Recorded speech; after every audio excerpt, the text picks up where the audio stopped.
It's a conglomeration of basically every single kind of mech thing you can find. And I dig it, so we're going to be playing it tonight.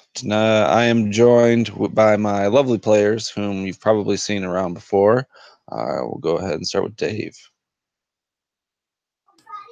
Hey folks, I'm Dave with Bornblade Gaming, and interested to see what kind of shit we can stir tonight. Break some mechs and blow some stuff up. Good to be back playing with these guys. And always a pleasure to have you, Dave. Jose? Hey everybody, my name's Jose. I got the YouTube channel D20Z. I'm definitely looking forward to it, see what kind of crazy shit's gonna happen. Seems like Philip has a passenger. Also a pleasure to have you as well, Philip. Not Philip, Jose. Fuck you, Philip. This is an adult game also, by the way. Might as well sneak that in there. Yeah, thank you for joining us tonight, Jose. Philip, last and certainly least. Hi, I'm Philip. Thanks for playing with me.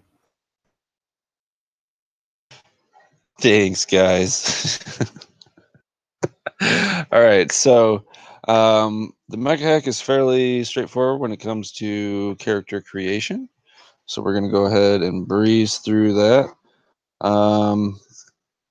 To start, I believe we roll stats, which is 3d6 down the line. If you roll higher than a 15, you drop to a 2d6 plus 2, I believe.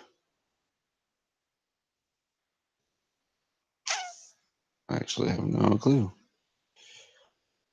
Plus 3, rather. Plus 3, not 2.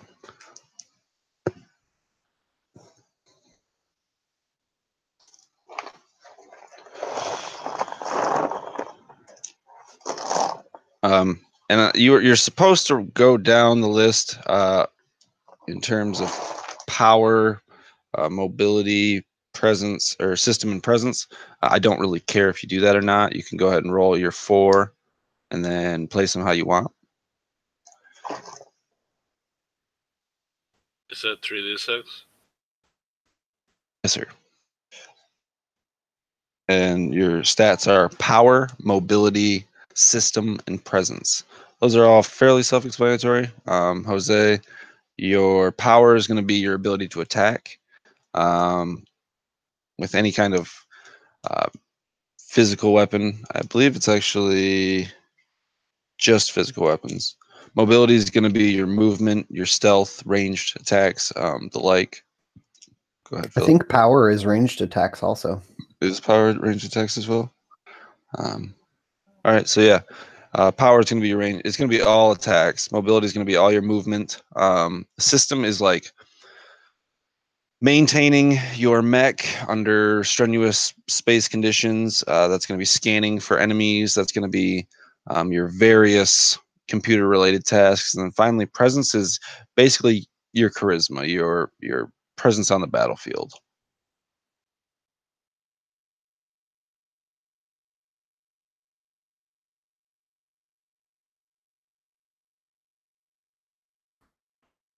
Oh, that's miserable. 14, 8, 11, and 13. Quick question. When you get 15, what are you supposed to do again? Roll 2d6 plus 3. That's good, Dave. You got good stats. Yeah, Dave, you really didn't think do so? bad. Yeah. Am I crying for no reason? I've got 8, 16, 9, and 10. Ooh, you're the most mobile. Well, I am willing to talk to you guys to figure out what you want to play to see if maybe I want to switch those up. Does anyone know what kind of pilot or chassis they're trying to rock? I know, Jose, you do not have them in front of you, so let me see if I can screen share. I got 7, 7, 8, and 13.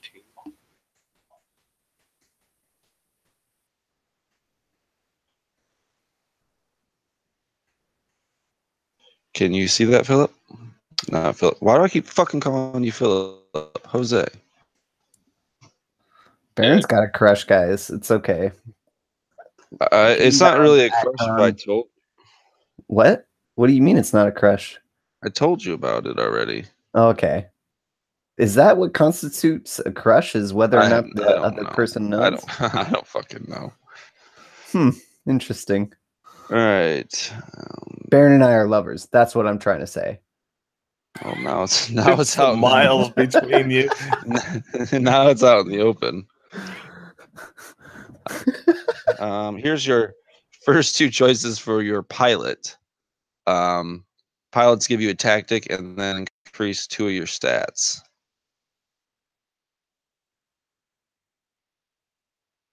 I think I would probably do the engineer. I don't want to be the leader. There's also, you got your fly boy and you got your funny man.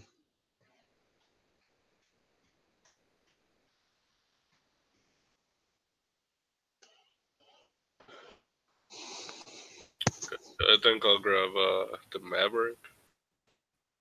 Ooh, got her fly boy. Nice. Dave, what are you thinking?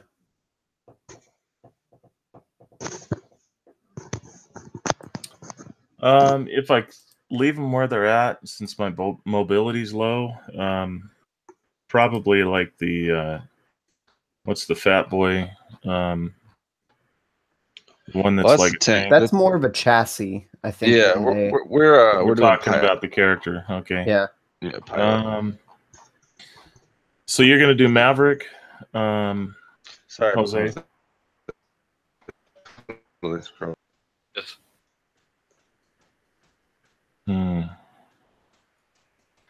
I could do Commander.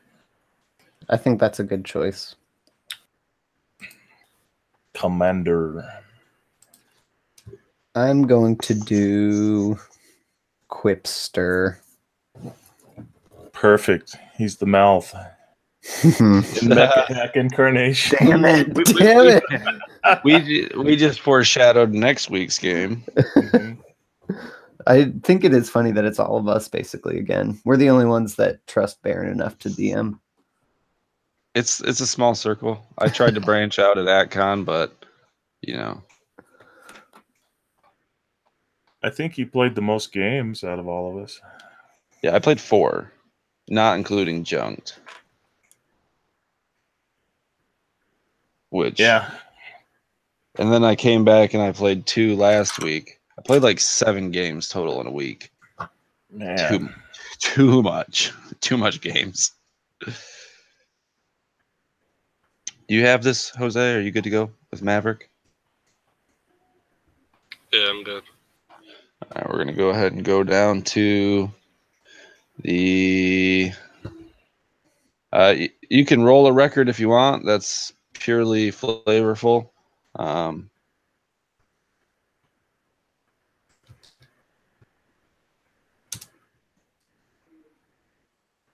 Tell me when you are ready to go onto the chassis, Jose.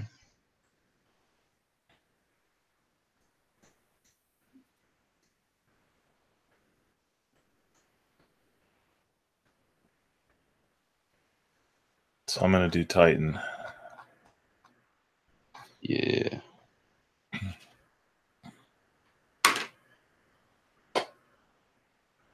Alright, you can go on to the next one. All right, so our 4 types are Brawler, Scout, Striker, and Titan. Dave's already snagged up the Titan, so we're looking at Brawler, Scout, and Striker. Well, that's not to say we can't have more than one, but... No, definitely not. If you would like to be a beefy guy as well, by all means. Brawler is more of your fighter in general. Scout's going to be your more roguey type, high mobility, sneak attack, scouting missions, etc. And then Striker is like basically your Mario mech. It's average all around, adaptable. Any of those sound like they would be up your alley?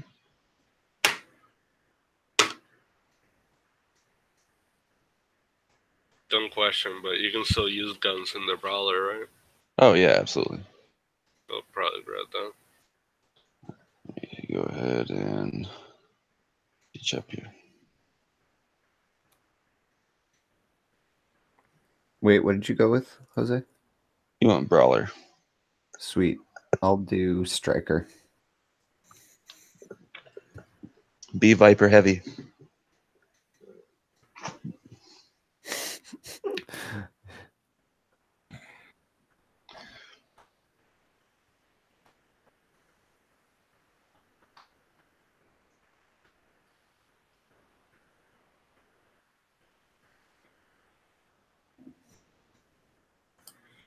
We rolling all three of those, or is it? You Yeah. do not need. You don't need to roll your damage die or your reactor die. You just need to roll your hit die for starting HP. Okay. Is that plus anything? Whatever it says on the sheet. Oh, So, on your sorry, starting hit points. Yep.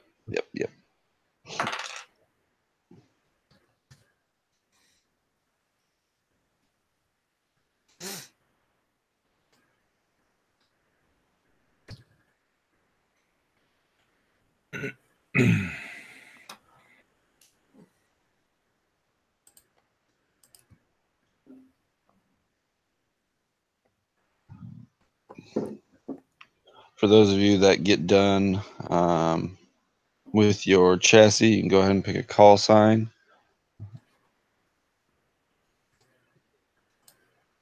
If you got one in mind, you don't have to roll for it. If not, go ahead.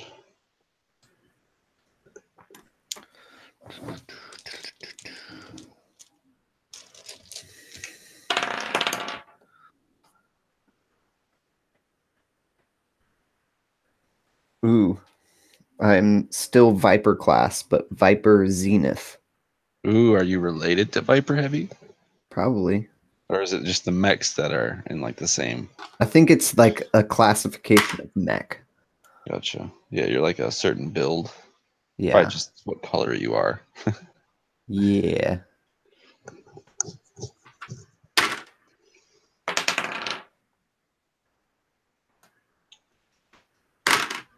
How you doing in there, Jose? Alright,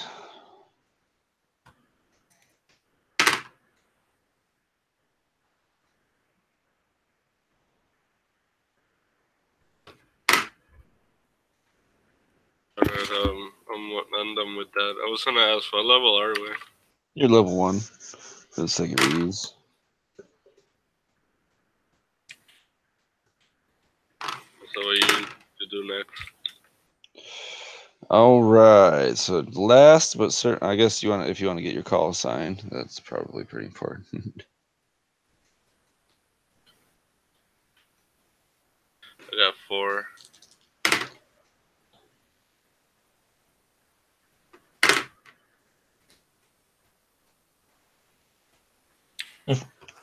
What'd you get, Jose? 4 and what? Roll 2d20. Let me roll the second. 4 and 4. You are Gladiator Epoch. I rolled on the bigger one, Righteous Joker. Righteous Joker. That sounds accurate. And then finally, you all get a module. There is a total of 21, I believe, Jose. So as you get through them, just let me know when you want me to scroll down.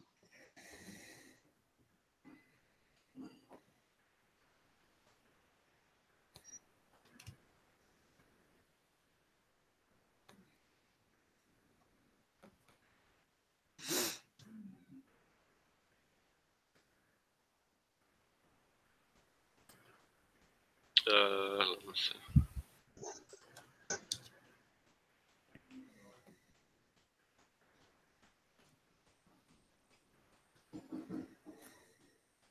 Guess I'll grab that chest beam. There is more. How many can we pick, you said? Just one. This one. Okay, I got you. Well, this is on top of your starting equipment, but this is a module, yeah.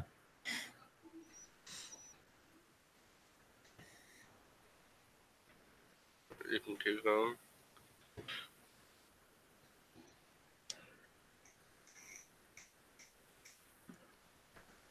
I just randomly rolled and I got reflective shielding. I like it. I think I'm gonna grab the sentry turret.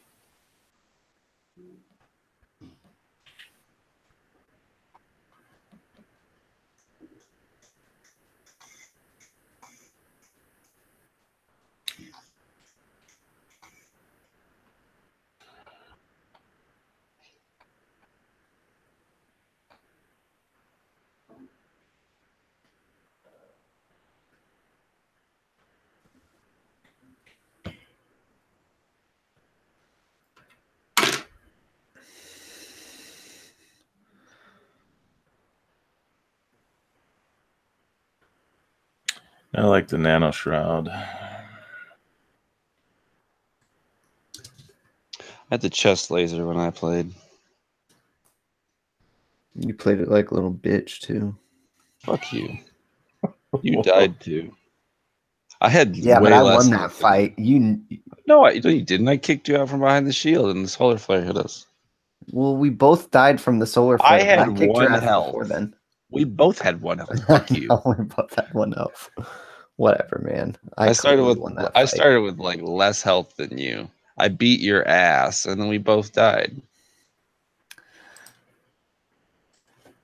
You ran You away. can you can remember it however you want to. The fact of the matter is, How did we roll armor points again, or is it just the 5? you It's just get based the on your 5. equipment. Yeah. Oh, so- right. Yeah, I highly recommend just using the starting equipment from the All right. Yeah. Heavy armor. If we end up surviving tonight, ouch, I'll bring you guys back and you can level up and stuff and get more armor. Yeah, yada yada yada.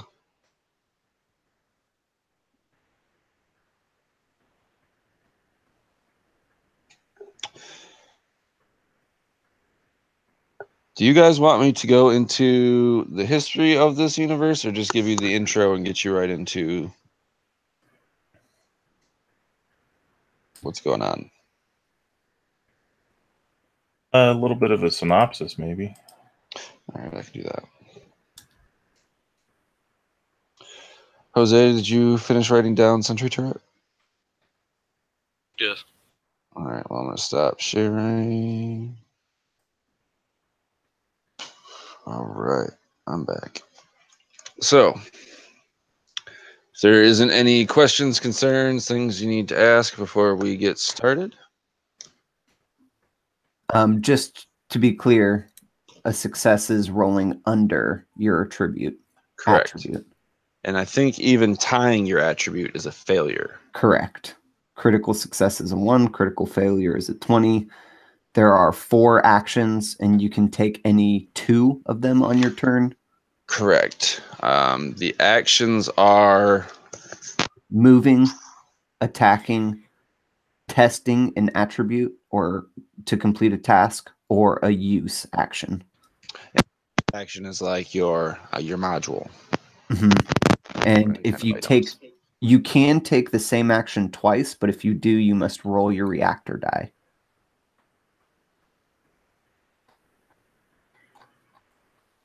Makes sense.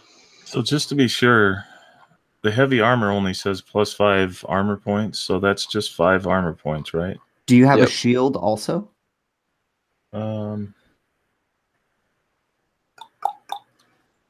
have the comlink, chain gun, and heavy armor.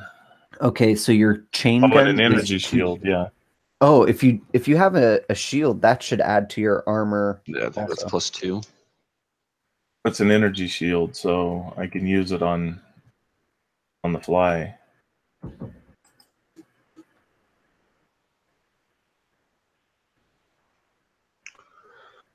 Heavy armor. What were you saying before I cut you off, Phil?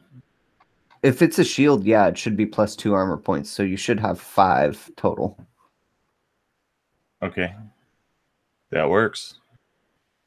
But the chain gun, I think, is a heavy ranged weapon, Mm-hmm. which means that it takes 2 hands, but with your energy shield, you can probably like still get it up in time. And for heavy ranged weapons, it's +2 to attack and damage. Jose, you said you needed to see equipment again. Yeah, I didn't see the equipment. Okay.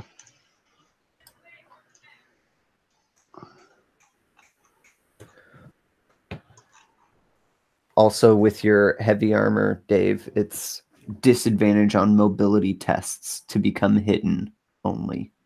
So not all mobility tests, just to be on mobility tests to become hidden. Cool. How does the armor work in here? You get armor points. So basically, if you were to take a single point of damage, you can destroy 1 armor point to nullify that. So as a brawler, you would have a total of +5 armor points.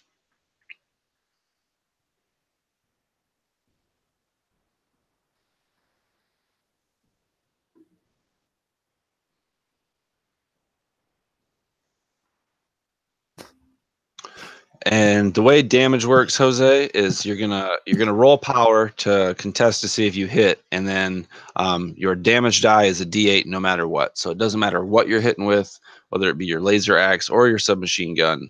You're doing D8 worth of damage. Right, because they're both light. If one of those was a heavy weapon, then it'd be D8 +2.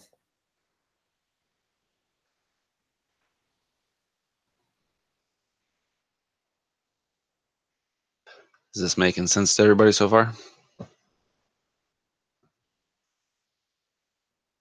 All right, I'm good now. Yeah. Solid.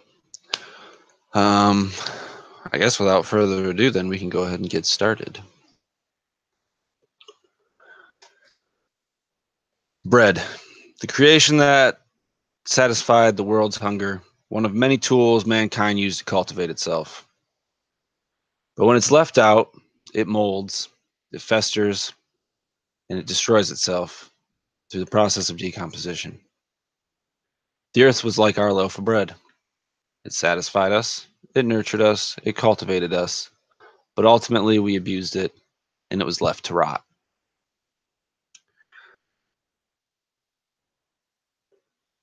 The human parasite ate away at the earth and ultimately left it the husk that it was when big business decided that it was time for humanity to spread its reach into the solar system. The most optional candidate was Mars, for we had already sent colonies to start terraforming and making it livable. The wars and pollution and escalating conflict on Earth only pushed that process along as the rich were able to escape. And in the process of escaping and the colonization of Mars, we stumbled onto something that rattled humanity to its core. For the first time, we had found evidence that we were not alone in the universe.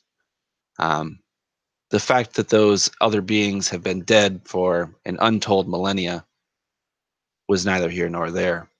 We can confirm that at one point, Martians existed, and with them, a thriving metropolis.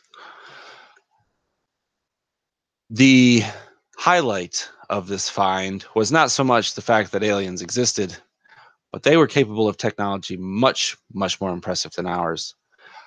They were able to create large, mechanized humanoid creations that they would utilize for mundane activities, civil work, raising bridges, opening doors,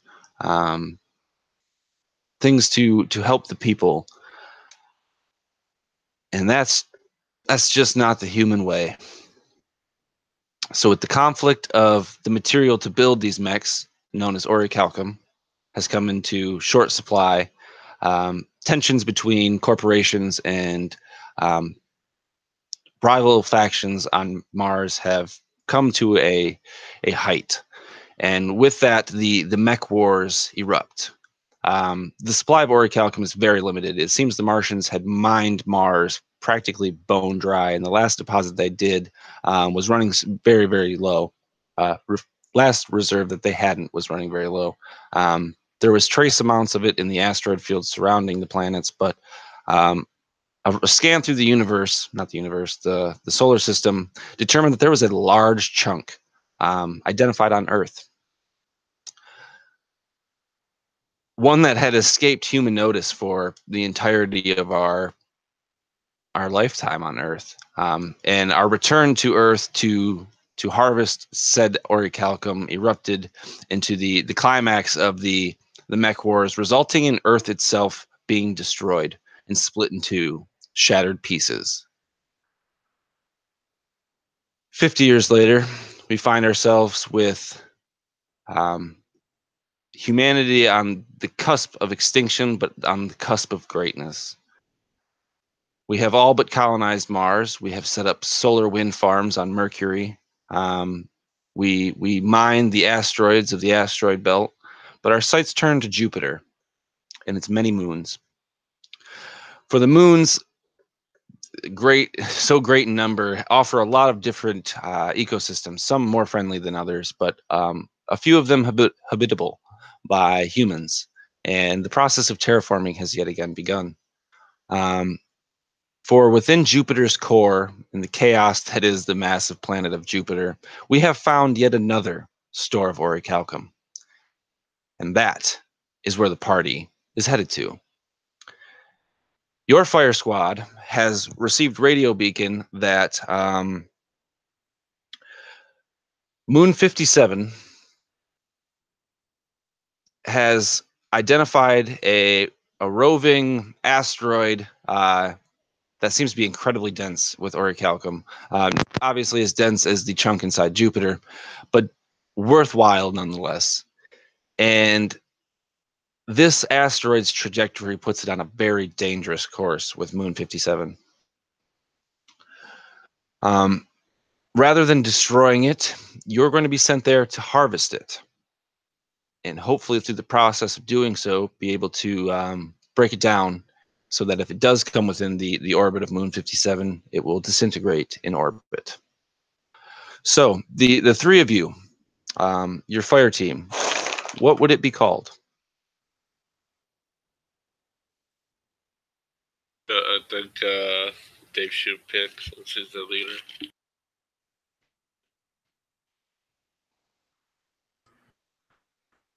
I take a democratic approach to these things, so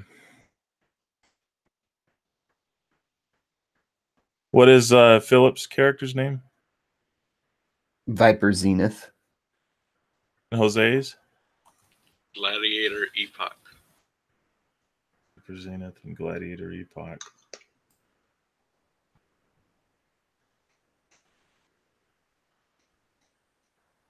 The Misfits. The Misfits. Fire team Misfit. Misfits. This call was potentially answered by quite a few fire teams, but you just happened to be in the area. You were en route from Moon 24, already headed to Moon 57, whether you have relations there or business of some kind. This is owned of what is considered the Southeast Asian Company, or the C Corps. For the most part, travel between moons of different businesses and government agencies is not so big a deal unless and the war of the mechs has very much stagnated since 50 years ago at the culmination of Earth being destroyed. So you're basically free to travel as long as you don't cause any trouble. And you are officially branded by, I would imagine, the United States Corporation. So coming here, you will definitely be on edge, but there's a large supply of Auricalcum, and you can retrieve it. You find yourself hurtling through space, immeasurably fast. There's asteroids whipping past you, and in the gloom of your dash, you see the massive gas giant of large moon, various machine debris of the wars of the past hovering in its atmosphere and orbit. It's not long before. Actually, give me a systems check, everybody. You roll a d20 and you want to roll under your stat.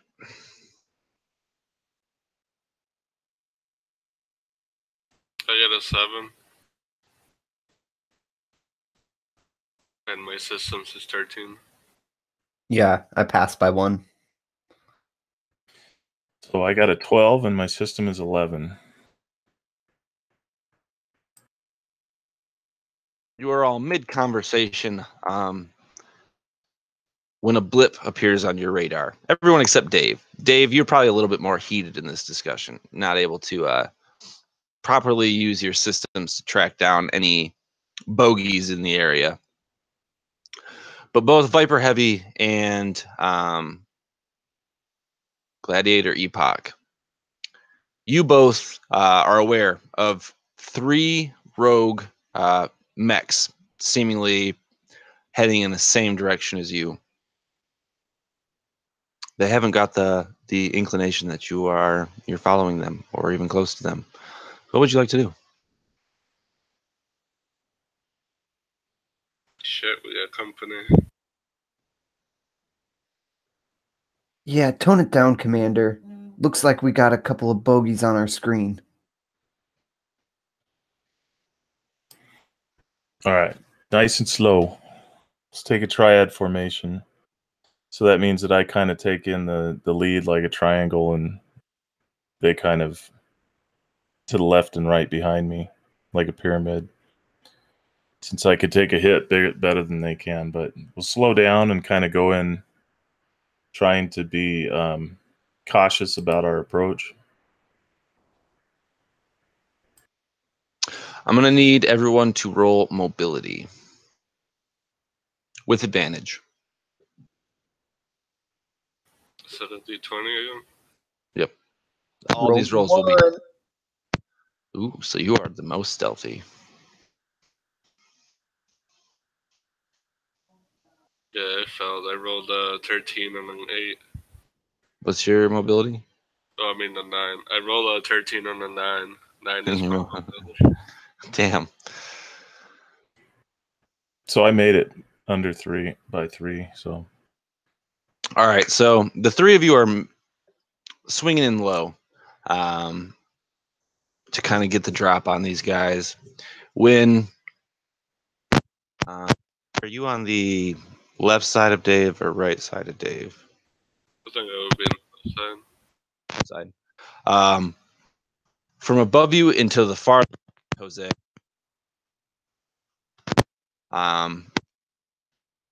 As the 4th pilot, who seems to deactivate a stealth module, descends upon the 3 of you. Is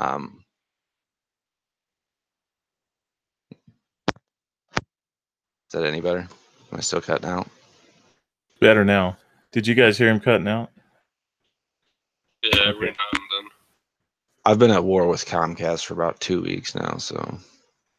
No, I think it was microphone, because at that point it was just clicking. But it sounds good now. All right, so yeah, a rain of bullets hails down upon you, Jose. I'm gonna need a mobility check, but as this stealth mech materializes, kind of like a shattered glass retreating into itself, as he coalesces and is dropping down from on top of you. I fell by 1. So you are going to take. Ooh, rolling damage right off ripping this boy. Not too bad. His spray is wide and he's still far away. You are peppered lightly for 1 point of damage. And he is flying directly down upon you. And you see in front of you the 3 mechs that were flying their trajectory towards Moon 57 have now started to arc to turn around to face you. I'm going to need some initiative. Now, the way initiative works is you are going to either roll mobility or systems, whichever's higher. And if you succeed, you go before the enemy. If you fail, you go after.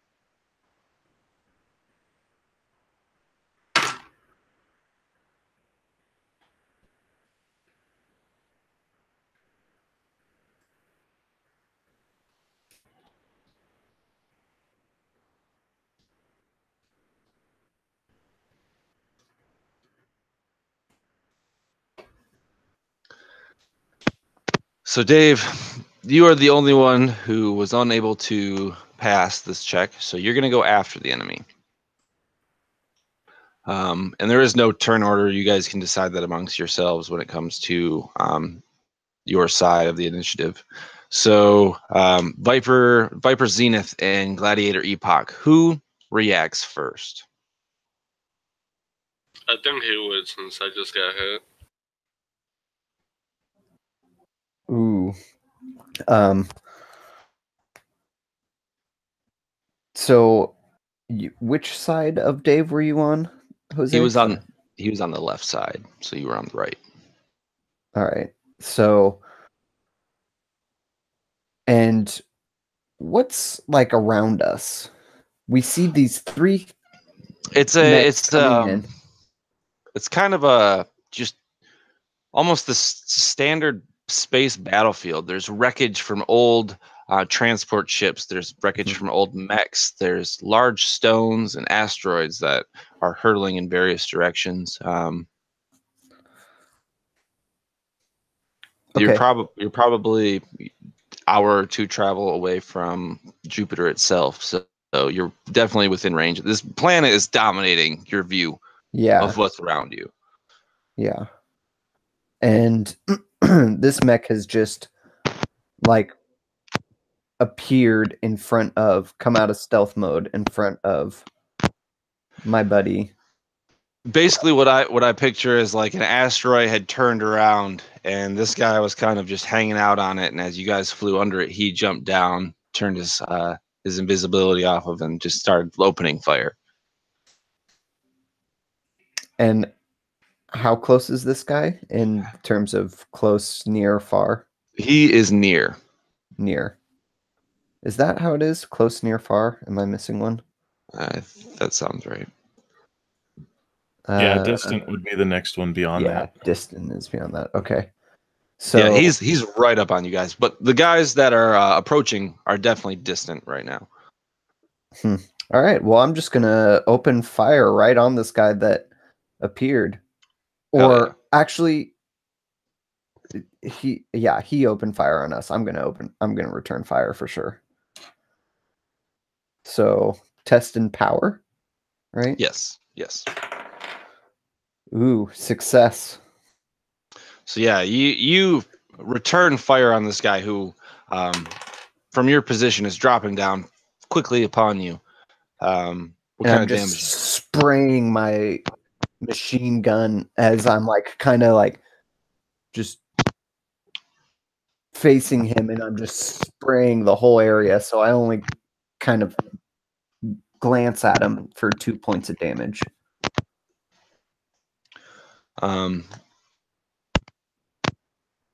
Yeah, bullets rattle his chassis as he is still descending on you. You see he has to stop and eject the mag, and he pulls another out from his waist. And he goes to reload. Jose, it is still your guys' turn. So I have a quick question. Well, I roll power to attack, right? Correct. What happens if I get the same number that I have? It's a failure. Okay. Well, I went to shoot him, but yeah, I failed. I got the same number.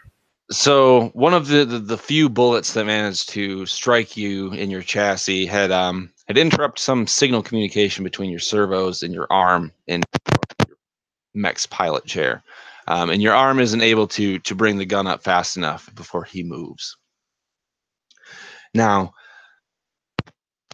in front of you, you see the three mechs arcing wide. They're at a range of distant right now, so they'll be upon you in probably about 2 turns. But you see this guy, the scout, he jettisons into you, Jose. He's just kind of bull rushing into you for a power. Go ahead and roll me mobility. Or you can honestly roll me power to see if you can just outbeef your mech. Tis.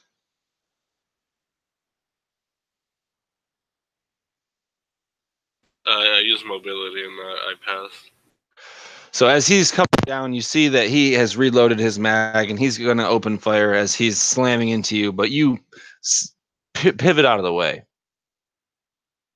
and he is lost into the inky black below you. Dave, you are up. All right, so lost meaning how far away is he? Near. He is Just rolling away. All right, so I'm going to pivot and point the chain gun at him and fire. Give me power. So I have a success, and that is a D8, right? I think chain gun's D8 plus 2. Yeah, 8 points of damage. Oh yeah. Go ahead and describe it to me. So as I'm rolling in the air,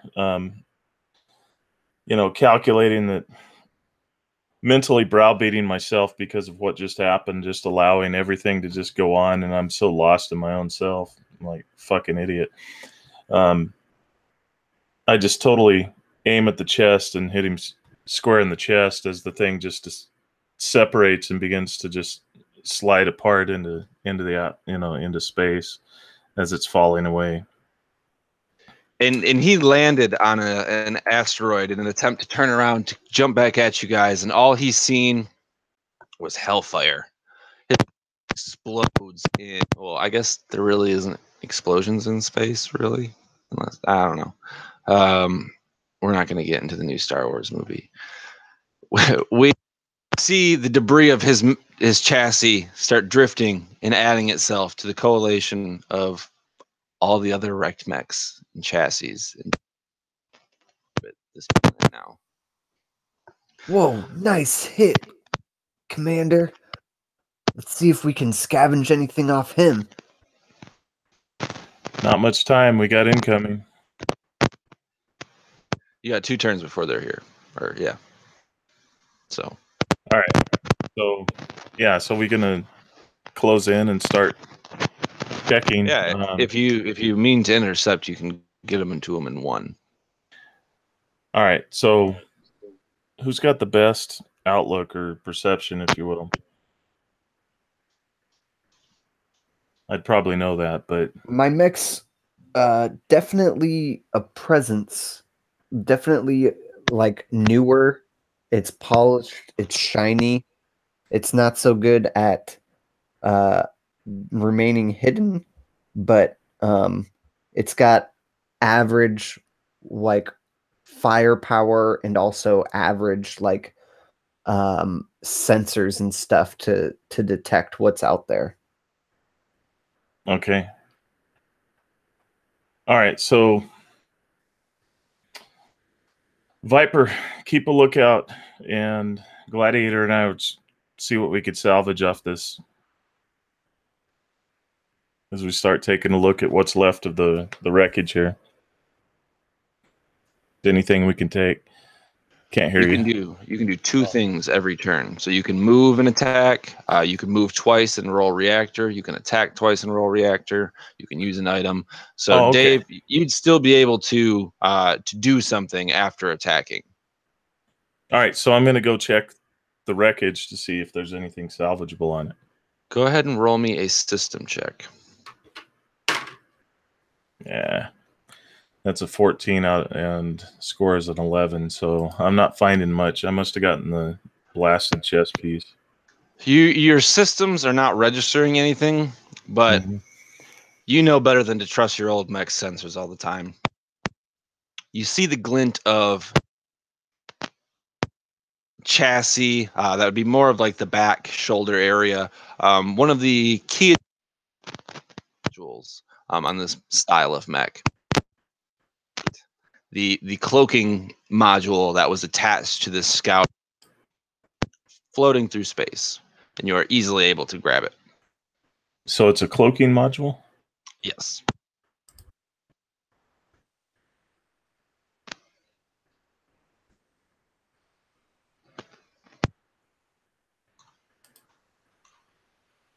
Nice.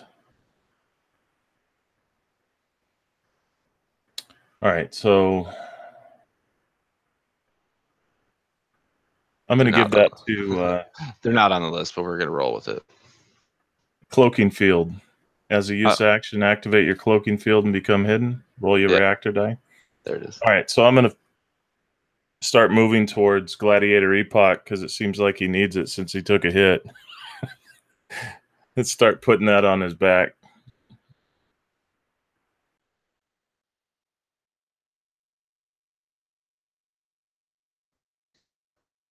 I think I'm going to be like scanning the incoming 2 mechs, and I also want to try and like hide in some nearby wreckage, and maybe I need to move to do that, in which case I'll move instead. Yeah, you'll probably have to move first and then test. Okay, so move first and then test to hide, or test to do systems? Are you... I'm going to say you're out of range to do a systems test. Okay. But you can definitely hide. Okay. I'm going to move and do a systems check.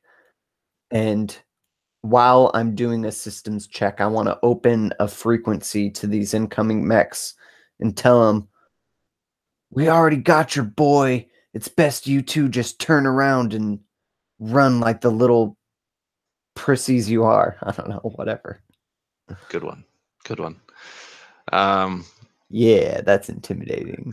Go ahead and give me 2 checks, and I'm not going to make you roll reactor for it. Give me a systems check to see if you get through, and if you do, I'm going to have you roll a presence check.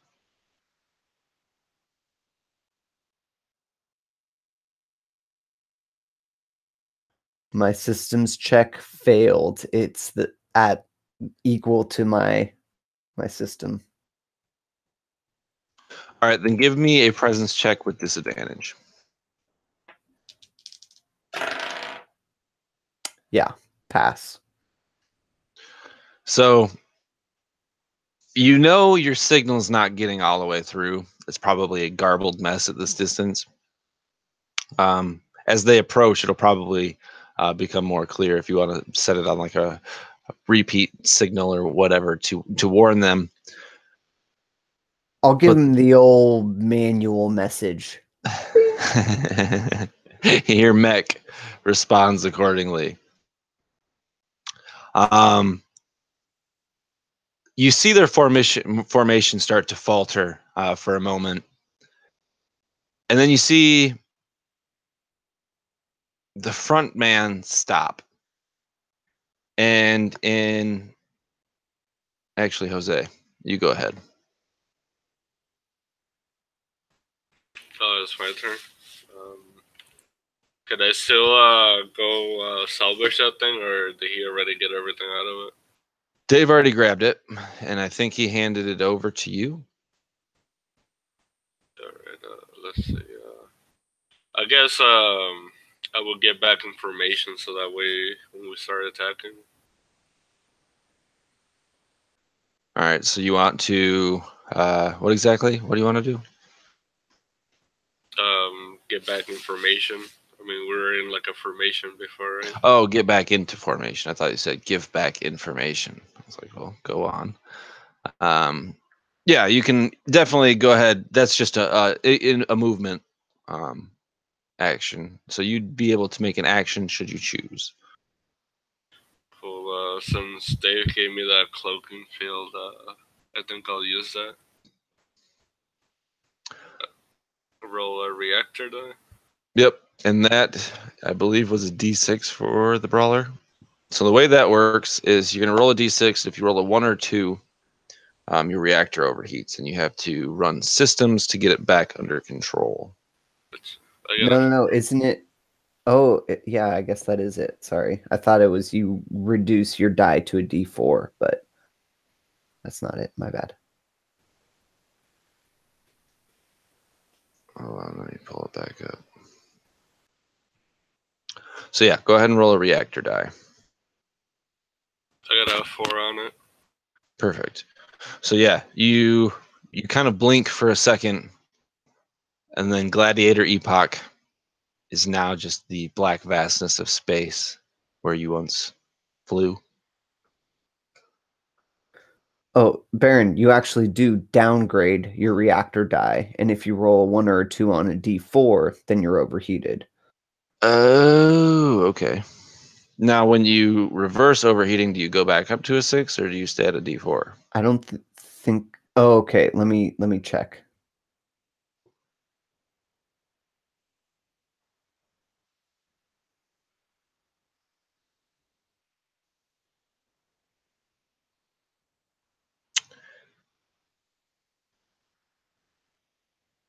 You lose overheated reaction on the following turn. Yeah, so it just makes you skip a turn. Gotcha. Okay, simple enough. So these rogue mechs,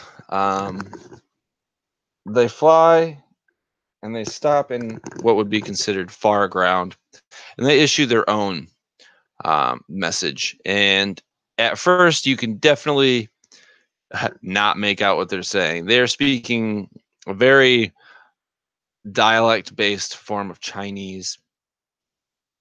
That even your systems are having trouble deciphering, but you make out the one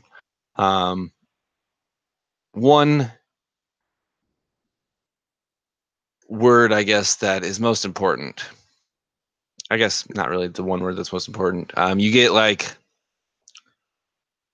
an unidentified object, 57 in trouble, property of C Corps.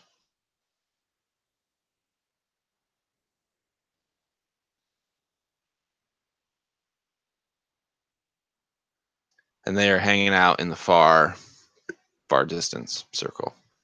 That brings us to you, Dave. And that was only heard by Viper? No, that's heard by all of you.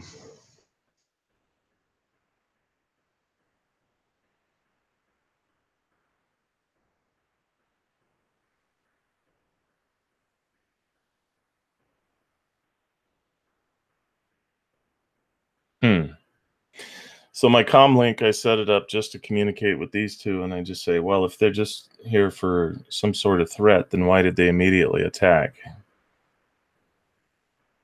I think we've got them on their heels. You did receive information that this meteor hurtling towards Moon 57 is extremely valuable.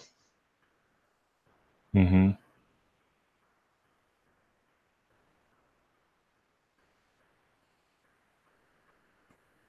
All right, I'm going to start moving forward, like almost non-threateningly with my gun down.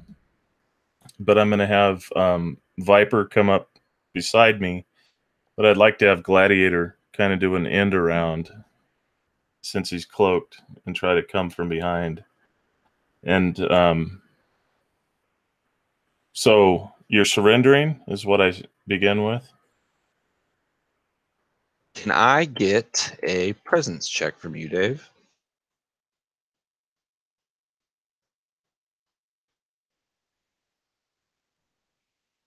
That is a success.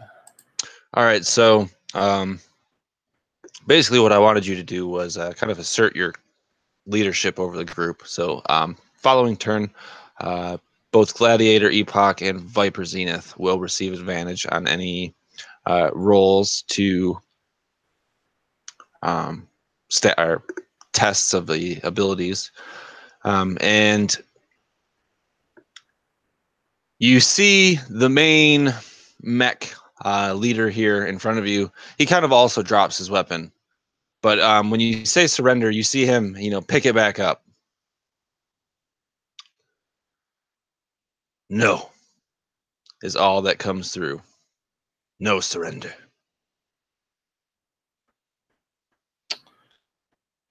That was a poor choice. Looks like you're salvaged now. You still have a one more ability action. God, I'm fucking losing all my words today.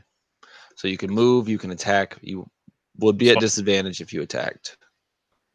So I was moving forward, and I'm going to take the additional move just to continue moving closer to them, but I'm going to pull up my chain gun. Okay, so I'm going to say that you are also, it goes close, near, far. I'm going to say you are all now entering the far circle here.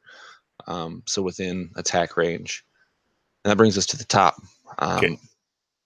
Viper Zenith and Gladiator Epoch. Gladiator, you are invisible. Yeah, could I get behind the guy who grab his gun and like slash him? No, that's a little bit out of your movement range. You actually, how much is movement? I think it takes you 1 level, so you can go from close to near and Distant to far, or yeah, far to close, or near. So yeah, you'd be able to get to near, but you wouldn't be able to get close to try and disarm them until next turn. Can't you push that for a third move if you use a reactor die? No, you don't get more than 2 actions. You use the same action twice. You roll reactor. Okay, gotcha. So yeah, you could move twice, Jose, and get right up on him. Yeah, I think I'll probably do that. I just wouldn't be able to attack him, right? Correct. So go ahead I mean, I'm and invisible, so I might as well. yeah, absolutely. Go ahead and give me your reactor roll, I got a 5. which I'm sure it's a success. Yeah, I think so. Yeah, it's a reactor. So yeah, you drift through the void, pivoting off rocks so as to not give away your position, and you successfully move to very near to the enemy lines. And you notice that their mechs are just as rough a shape as yours. Finding a new mech out here is next to unheard of, especially with the reserves of Auricalcum being so low. The last generation of new mechs strolled out 50 years ago, and you guys have been toying with the remnants ever since.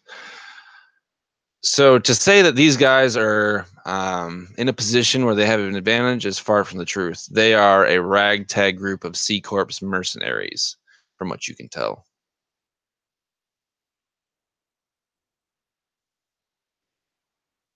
That brings us to Viper Zenith.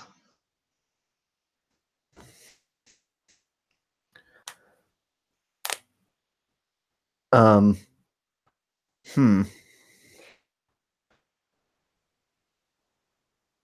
I think so. Commander, what's your typical tactic? Does it seem like you want to just blast these guys from long range, or does it seem like you want to get up close and pound them? I'm planning to get up near or close to them, probably near, and then use range on them. As long as you stay near or close to me, you would know that I can offer up help to you in the event that you get hit, like a shield or whatever. So, Okay. Well, but I am I mean, going. just stay within near or far. But we definitely we get crazy. But at this point, I'm kind of doing that John Wayne walking forward with the gun in hand, just like I'm taking it to him. So you guys usually get kind of squirrely and stuff, do some crazy maneuvers, and I just kind of move in. Okay. Well, in that case, I will try to move and hide in some nearby wreckage, or put myself so that I'm between Jupiter and the mechs, so that when they're looking at me, it's like it's hard to focus on me just because Jupiter is in the background. Just like a silhouette of your mech. And like I said, you have an advantage from Dave's command. So go ahead and give me a mobility roll. Nice. Nat 1. Bam. So yeah, you guys have both done this before. The added benefit of the cloaking module has just expedited the process. Your formation has split as both of your rogue mechs have gone up to flank, and we have Dave bringing up the center as the commander. You see, I guess you don't see these mechs are kind of holding for a second, and you see one burst out the gate and fly towards you, Dave, and he's just opening fire. Go ahead and roll me at mobility or systems, whichever is higher.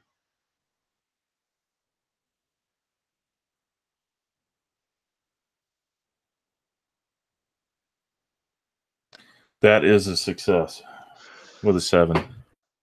So you can almost hear this pilot in your head screaming as he opens up the throttle and flies at you with as much force as his mech can muster. And he's just opening fire, and it's just spraying wildly. You see, and your sensors pick up. He's just peppering the asteroids around you. He almost even grazes Viper Zenith, who has safely tucked himself away behind an asteroid. And he approaches. The other two have began their movement as well, but much slower. So whereas this guy is flying at you, and he's going to be in the near, they're still going to be in the far. To you, Dave, not into comparison to anyone else.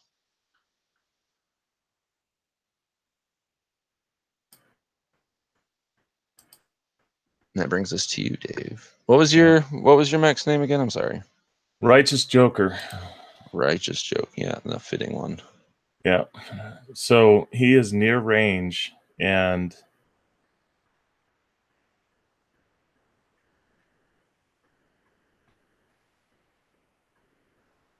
so as he's coming up and he's just spraying, I kind of point the chain gun at him and kind of sight in and just open fire on him. All right, give me a power. That is a success. Roll me some damage. Total of 6 points of damage. Another one to check off on the kill list of Righteous Joker.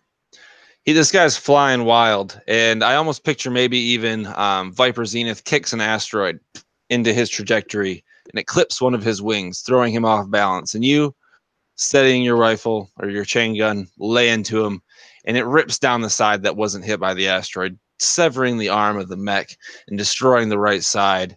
And you see like the gases erupt as it's depressurized, and somewhere in that wreckage, there's a soldier unable to breathe. All right. Mercenary, not a soldier. Potato, potato.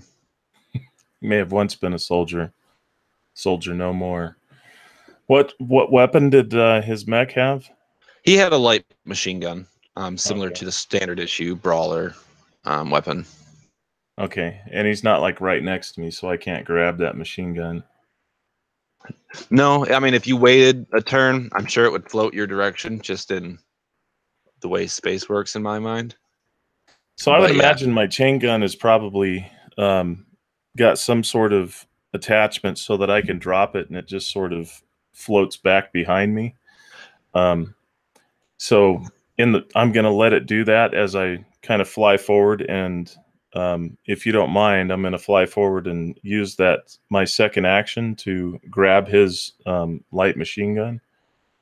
Yeah, and honestly, however, your chain gun retracts is up to you. But your mech is fairly military issue, so there is a slot for a LMG attachment at your waist. Okay. For whatever reason or another, you just didn't have one anymore. And I almost picture like his arm is still like in the gun as it's floating, so you might even grab his arm, like rip it out. Yeah, you now have an LMG. Yeah, and so I'm just going to go up and grab that so that basically, so would I be able to fire both guns as a 2-action round? I'm going to say no, because the chain gun is two-handed. Okay. Yeah, just All right. because I don't know if you can go from holding two to a single. Actually, what I'm going to do is I'm going to fly forward and turn his body around and put my arms across him, and then put the chain gun over so that he's basically like a shield in front of me as I start moving forward again. Oh, hell yeah. Excellent. So as we're gliding forward, I just move my hands over, pull the chain gun up, and just, you know. You've almost got it in a position where it replaces the arm that was destroyed in your assault. And you've moved forward, which brings us to Gladiator and Viper. All right. Can I move in now to attack one of those guys? You most certainly can. If you are trying to disarm, I'm going to say I need a mobility to stay stealthed. And if you stay stealthed, I'm going to give you advantage on disarming. And if not, it's just going to be a flat roll. I'm just trying to attack one. Okay, then go ahead. All right, I got a success. You were attacking, correct? Yes. Go ahead and give me damage. All right, D8, right? Yep. I believe. I got a 7. Describe it. I'm going to say that this is not the leader. This is his last lackey that was off to his left.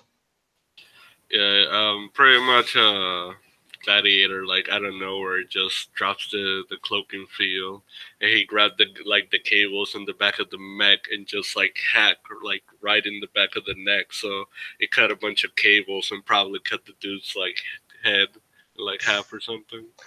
You basically blood eagled this mech. You severed it down the back, and you rip open the chassis, and various fluids and transmissions and servos and other exposed circuitry are in your full view. And right there in the center is the floating body of the pilot, who no longer is on life support. I don't know if I can do this or not, but since I imagine the other guy's next to me, is there any chance I can use that guy as cover shield? I would say so. I'm going to say that you'd get an advantage on mobility in response to that guy's attacks. You do have one more action, so you could actually attack that guy. Oh shit! I didn't know you can attack twice. You would have to roll your reactor die, but you can most definitely attack twice. All right, let's see. Ooh, my reactor die was a 1. Sorry, that drops down to a D4. I'm going to say you still complete your task, but you feel your mech getting really hot. All right, and do I roll damage or do I have to roll power? Roll damage. Wait, did you only roll reactor, or did you roll to attack? If not, roll power first. I'm sorry. All right, success. So yeah, you were able to quickly get the drop on the first guy, and your sights are now on the second guy. Roll damage. 8. Damn. Jesus. So before, sure. You see the guy. You don't see the guy. You see the mech. His obvious C Corp's colors chipping off his mech as he raises his arm, and you see like what would start to be a particle shield expanding around him, but you lay into him so quick that it zips past the shield before it's able to fully coalesce, and it rips into the arm, activating the shield, and the shield drops, and you lay into this guy. And after what appears to be, a few moments of unsurety in if this mech had survived, the detonation occurs, and you are left with another scrap mech floating in the orbit. And it's about this time that you see it. It crosses in between another moon in the distance and you, and it looks like a looming shadow of jagged rock.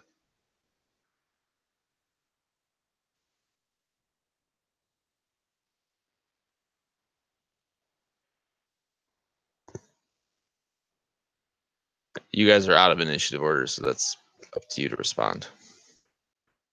So this is the big piece of rock that we were looking to retrieve? The asteroid. How fast does it look to be moving? It's hard to say. Probably about as fast as you are. You see shit's kind of like exploding off of it and breaking, not the meteorite itself, but just stuff it's interacting with. And so it is moving at a considerable pace. I would say it's going from like a close to far in a turn, so double movement. All right, let's get on it. We need to catch that thing. Viper Zenith is just going to be like clapping at the work that Gladiator, is that what it is? Gladiator Epoch. That Gladiator Epoch has just performed and just kind of, you know, laying waste to those mechs.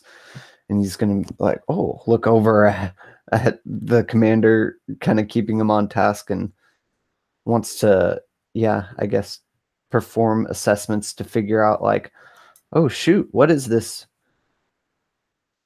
Where's this thing headed? Can we slow it down? I don't know. Figure out anything we can about it. You had heard rumors that it was in a collision course with Moon 57. And if you want to give me a systems check, I can confirm or deny that to you. Nat 20. However, I have the ability to re-roll 20s and use whatever I get as a result. And it's a nat 1. Ah, yeah. So your scanners kind of flicker for a second. You give it the old, you know, hit it to the side, coalesces correctly.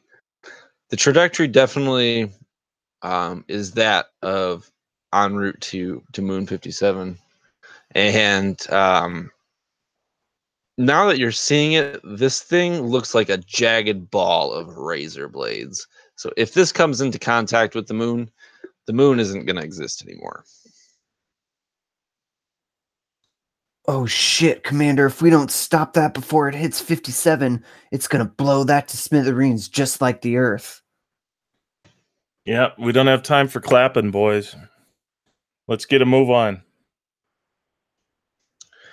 So you jettison toward this this rogue asteroid, and as you approach, the crystalline nature is almost awe-inspiring as it's reflecting off the light, bouncing off Jupiter, the moons, and the sun, catching it at odd angles, creating like a mild light show around you as you begin to intercept. Though it is massive, you do believe that you would be capable of mining the resources fairly efficiently, given the quality of your mechs. And I'm not going to say that you need, you know, massive tools or anything. I'm going to say that your weapons are outfitted with a mining equipment setting, so that you could. I don't know if you guys have played No Man's Sky, how you can shoot and mine with the same weapon. That's what we're going to do. So how do you want to react to approaching this target? Well, we need to slow it down first, right? You'd be able to keep up with it to like land on it, but yeah, ultimately you would need to slow it down. How big is it? You probably answered that already, but it's like roughly 5 times the size of your mechs. all right. How long until it collides with Moon 57? In a turn based, I would say about 10 turns. Ah. Okay. All right. I'm going to fly in front of it, and I am going to, and I'm talking to the crew. All right, Viper and Gladiator. I'm going to come in and face it and start thrusting against it. And I need the two of you to back me up. Since I can take the brunt of the heat that's coming off of this rock, the two of you can help, you know, with the reverse thrust to sort of slow it down, and we can start getting it slowed down. What do you think? Yeah, I think we have enough time to mine to get as much Auricalcum as we can off of it before it collides with 57. And then I say just let it hit it. 57 is a C Corps moon, so it would, you know, potentially be in your interest to let it destroy it. Fuck those C Corps guys. All right. Yeah, Glider would just be like copy. Let's mine away, boys. So we'll Dave, get up there and just start. if you are attempting to slow the meteor, I'm going to need a power check. And if the other two of you are trying to mine it, I'm going to need a systems check. Well, how many rounds did you say it was going to take for us to mine it? 10. And it's going to hit in 10 rounds. You'll be able to mine it in 6. How about that? Okay. So let's just mine it then. So are the 3 of you going to mine it? Yep, all 3 of us mining it.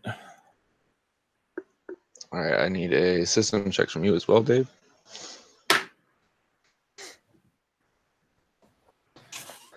That's a natural 20. I think I just blew up my gun.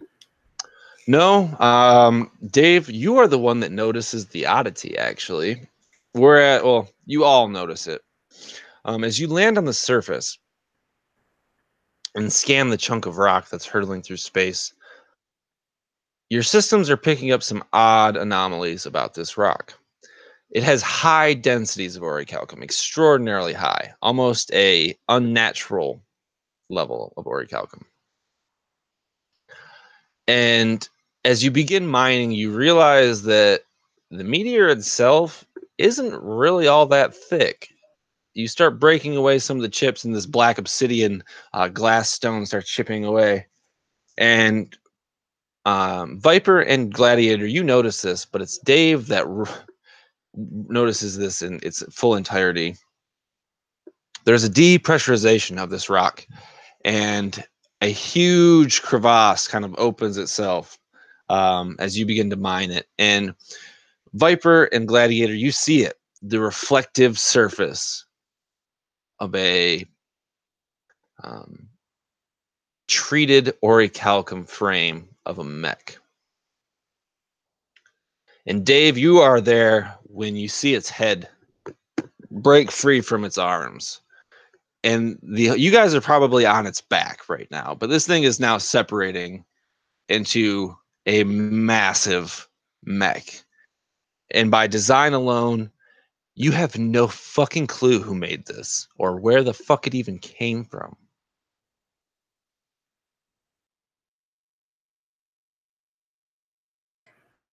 So as it is emerging. Before we even get into this, we're going to take a break because I think Phillips needed one. And this is actually the final little arc here. So Cool. Go ahead Right and hit the loo. Get My your computer drinks. just said, your computer will go to sleep in 3 minutes. Perfect. All right. Yeah, we'll meet back here at 10.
All right, we are back and ready to party.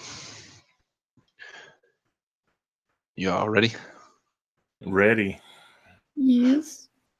But when you All right, so we left off with this massive mech kind of transforming in front of you.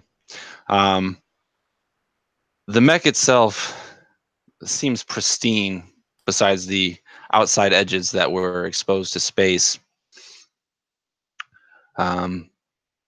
It's almost like it's in a shell of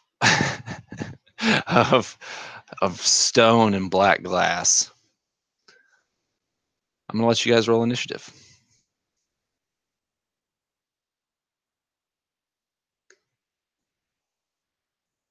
how you do initiative again? I forget.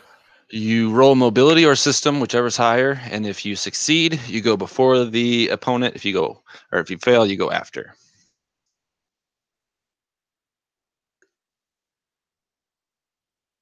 I pass. So one pass. I'm actually going to be right back. 1 second. Oh shit, Dave and I both passed. Success. Puff, puff. Nice, Dave. Coming out soon, Spider-Man 2. Featuring more pictures of Spider-Man.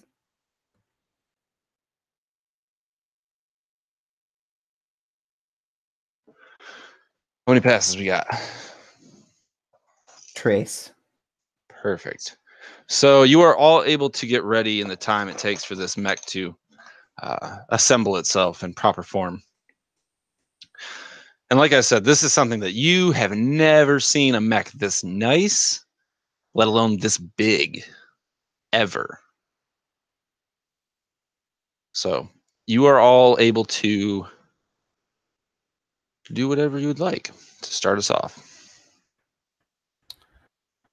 Honestly, I think we have the drop on it, considering we were mining with our weapons. It would just be a matter of flipping it over, like from mining to Absolutely. firing. And so I think that all three of us should just unload on this thing. Point blank range. What do you guys think? Or roll out and let it get Oh fully... shit, this is a premium mech, Commander. We gotta try to take this one in one piece if we can. Yeah. If we can. Yeah, but how do you disable it? By hitting it till it breaks. Duh. Gladiator. Disable it. I'm not that smart, but thank you.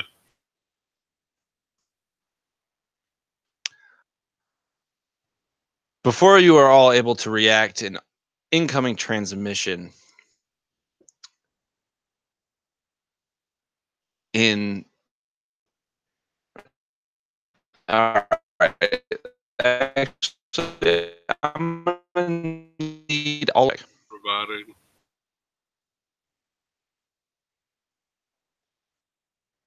That was the transmission coming in still. It was having difficulty finding the signal. Well, actually, I want to see if any of you can actually understand it or recognize the language.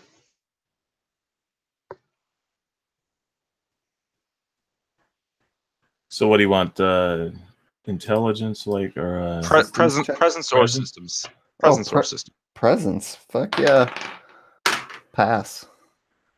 So, Pass. all right. Well, I'm just going to say that Viper is the one that calls it out. This is a Martian transmission. You don't have any context on what it's saying outside of the hieroglyphs and pictorials left behind by the Martians that have been studied for the last 200 years.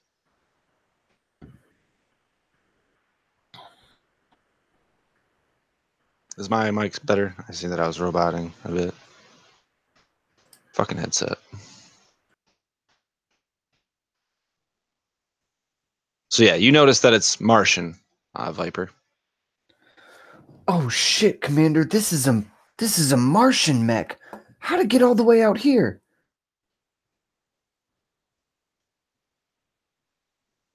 We don't have time for questions. Pull the trigger. I'm gonna look to Gladiator, and I'm gonna just tell him. I'm gonna start talking to him and telling him like, "All right, Glad, this is your time to shine. This is what you've been training for. You're the fucking best engineer out here and pass the belt, man. You got this. If there's anyone who can hack Martian tech, it's you." I wanna. Oh shit. Yeah, he's a flyboy, not an engineer. Yeah, I messed up. I was gonna pick engineer, but I ended up picking. That's fine. I'm still talking you up like you're the shit. You're the fucking maverick, dude. You can do this. You're the best at everything. And you will gain advantage on a single test as long as it's before my next turn. Gotcha. Yeah, he's probably like all pumped up. Like, yeah, I took out those 2 guys. I can do this shit. Nice. That leaves Joker and Gladiator. What are you doing?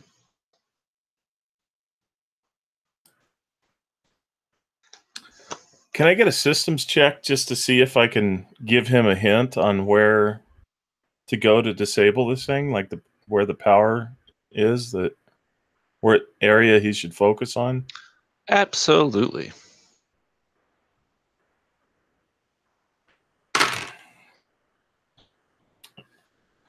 I got a 2. So yeah, stolen by 1. Your mech scans, and you see that it's almost like it's a heat signature. I feel like the red spots are like high target zones, and then where it gets to like the blue and like to the white are low damage impact zones. You see that at the joints and the shoulders, the knees, and the hips seem to have been what was covered by the rest of this mech. The arms, the back, the head, and the legs are all covered in stone. Gotcha. So you're going for the joint servos. I would, by him telling me this, I would rush and try to get behind him and hit him like in the arm joint in the back there. So that way he has like no visibility on me. You're on mute. Give me a mobility and give me a power.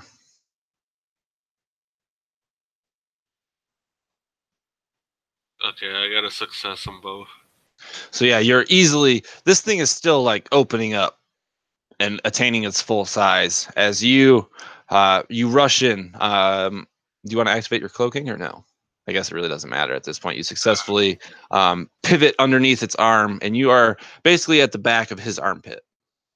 And you open fire or melee attack, your choice. I think I'll hack it, see if I can hit some chords and stuff. So power, right? Yep. Oh wait, yeah, power. You have advantage. Okay, I succeed then.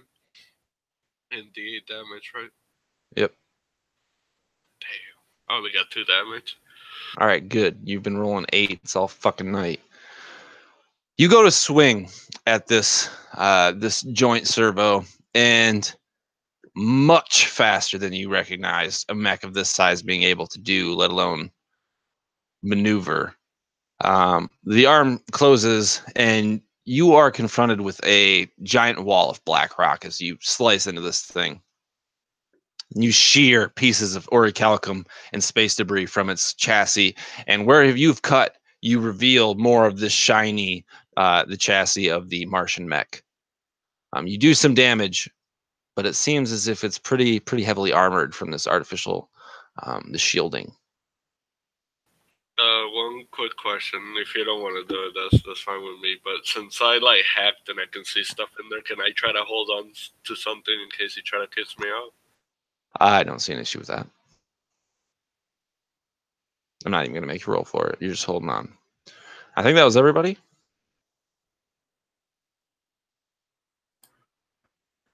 I don't think Phil is or Viper has acted yet. Okay. No, I did, but I thought you haven't, Dave.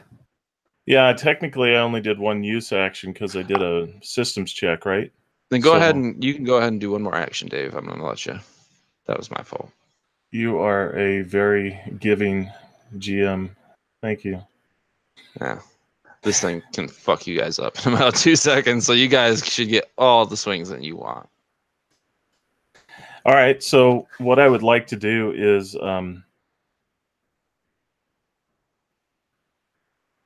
so it is still actually, it looks like it's the arms are actually moving like a mech or a transformer, right? So it's sliding into position, right? Yeah, I almost picture this like a Galactus or like a something. He's almost like planetoid shape, and he is transforming into a humanoid shape. Almost like he was in like a cryostasis or catatonic stasis. Just like protect yourself at all costs kind of thing. But he is, yeah, now opened up. You guys now have a full view of this Martian mech from the front. Jose had just gone around from the back to attack from the joint servos of the arm. Okay, so I am going to take my chain gun and just slam it into one of the joints and just pull the trigger. I'm going to say you get advantage on that power roll just because you had already identified weak locations for this mech. Okay. So that is a 1. So yeah, you are able to perform exactly what you're trying to do. So I'm just basically putting the barrel right up to this thing and point blank range, pulling the trigger. And so that's functions as a crit, right? Yep. All right, so roll So twice or max on 1? Max on 1, roll again. Okay. So that's 16 points of damage. So as you jam your chain gun up into the joint, I imagine you said you were like the arm joint is where you were going for? That'll work. So I grab it and just shove it into like an elbow or something. And it's at this point you really kind of start to acknowledge the size of this thing. Like you're in a mech. Your mech's sizable. This is easily 4 times the size of your mech as compared to the 5 times size of their mechs. And so your gun looks like a toy to this thing. And as you jam the weapon up into this servo and unleash, you're almost unexpecting of the damage that you actually off-put. The servo in the left arm, which had kind of been checking itself and coming into position, you see like the fingers like start to malfunction as you have effectively destroyed the left shoulder.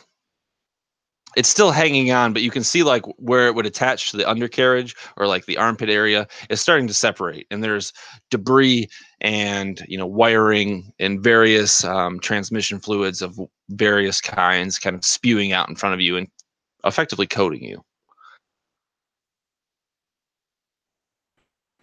Yeah, I'm going to stay where I'm at too.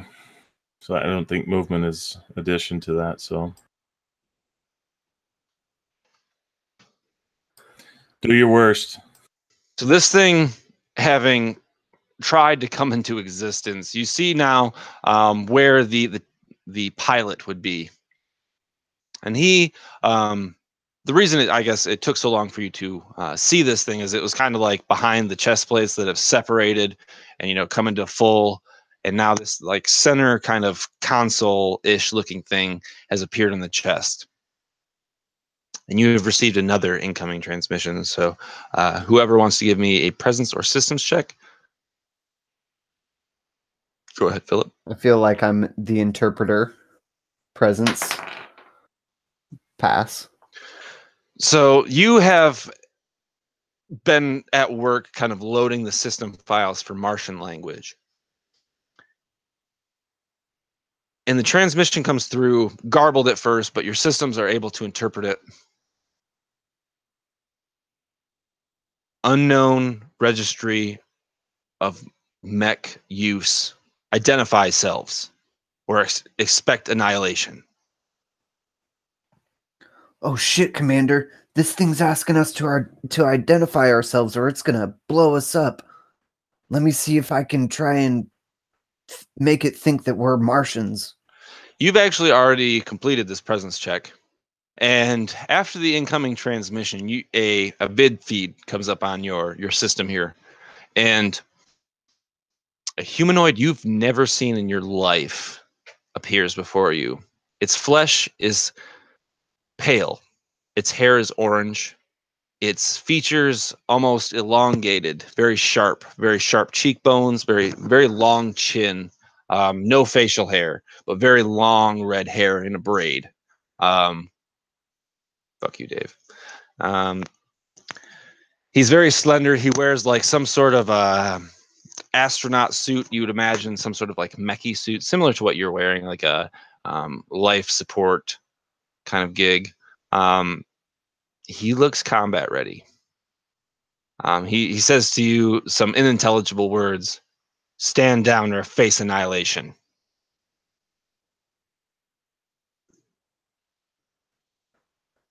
I don't think you really know who you're dealing with here, dude. We're the motherfucking misfits. And I guess I will try to just slice at one of his joints with my sword as it like extends Actually, out of my hand. his turn still. Shit. So Dave, in front of you, you see the servos that you had destroyed effectively like trying to work but not. But out of the peripheral, you see the swinging right arm coming across your field of vision. I need a mobility check with +3 added to it.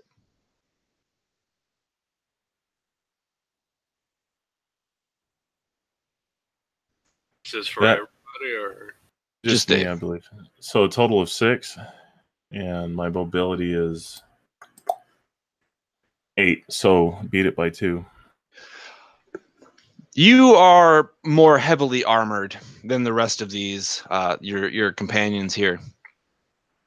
And though the attack effectively missed, you are bombarded by what I imagine is like a space it's a vacuum of space. It's like a shockwave in space. Just the sheer size of this limb coming across to sweep you is enough to push your mech. And like I said, you dodge it, but your shield comes up and you hear the screeching Auricalcum on Auricalcum as this arm is coming to sweep you into oblivion, but he misses. And that's when you see the headset, not the headset, the eyes. It's kind of like a Cylon eye that's kind of going back and forth. That levels itself at you, Viper. Go ahead and give me a systems check. Fail. You see the Cylon eye kind of lock eye. It stops like kind of like off to the side and it's on you. And you almost like when you shine like a laser pointer or an infrared light, you see it kind of coming in through your visor here. And you are effectively slowed. It's interfering with your communications from your headset to the rest of your mech. So on your next turn, you're only going to be able to move once.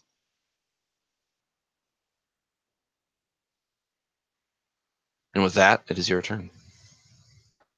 Shit. This thing's got some sort of slowing ability. Ah, fuck. All I can do is let me see if I can slice it. Now I'll pull out my sword and try and slice at one of the joints. Go ahead and give me a power. Fail.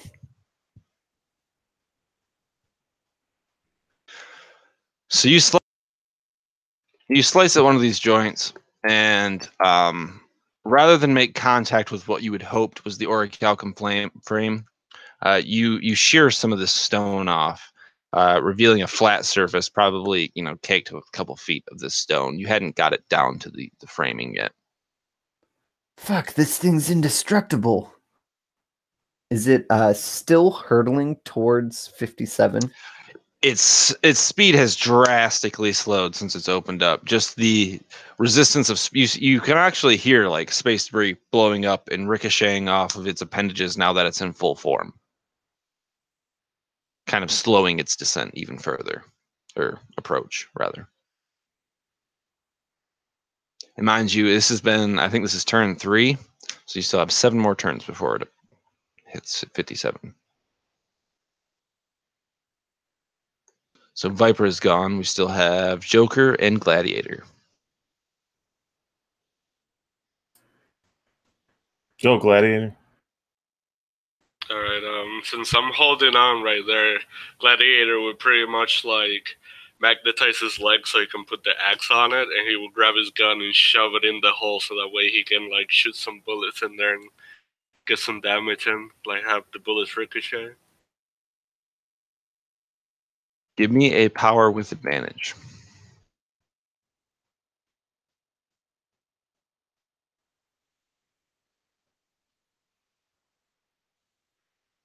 Yeah, succeeded.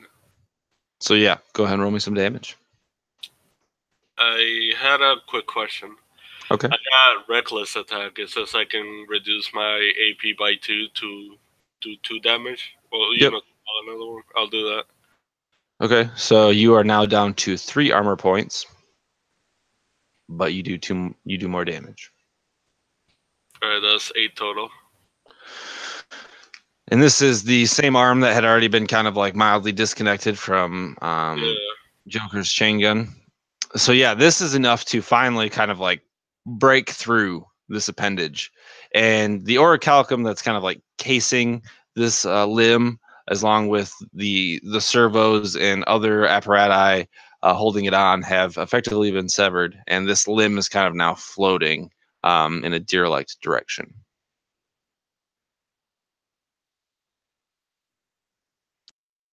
And finally, Joker. All right, so Joker is kind of,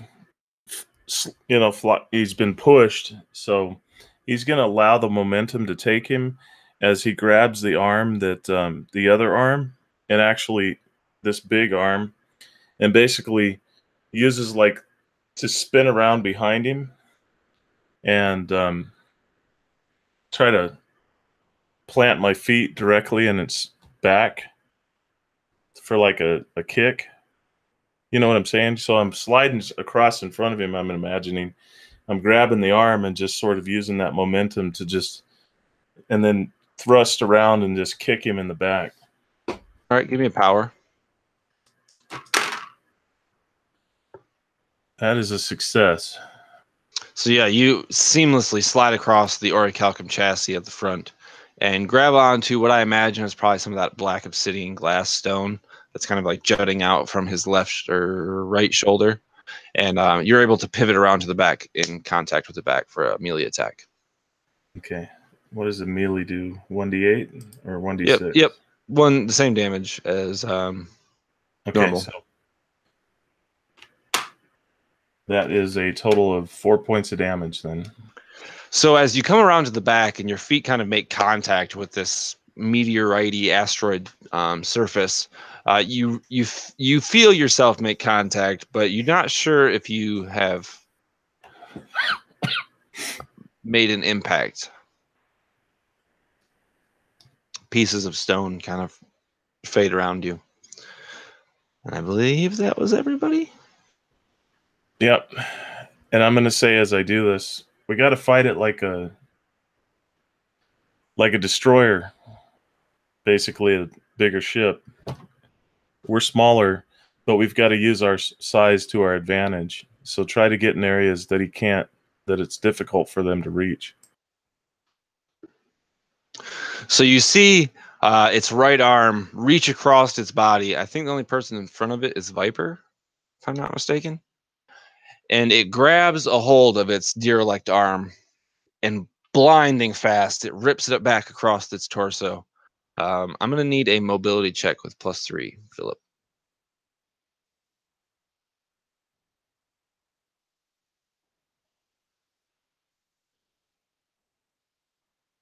Fail.